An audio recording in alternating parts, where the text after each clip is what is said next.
Hello, in this video I want to show you how to factory reset Sony Blu-Ray. And to do this we'll need to click on the setup in the top right corner of the screen.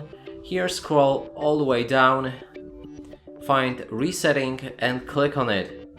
Here you can find reset to factory default settings, first option, click on it, then scroll all the way down. You can also, if you want, reset all of these settings manually, like screen settings, audio settings and etc.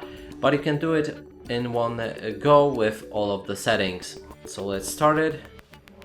Now we need to wait a few moments.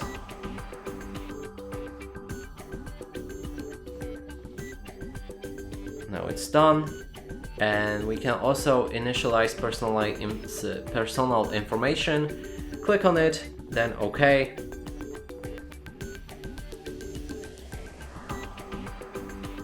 And a factory reset is done.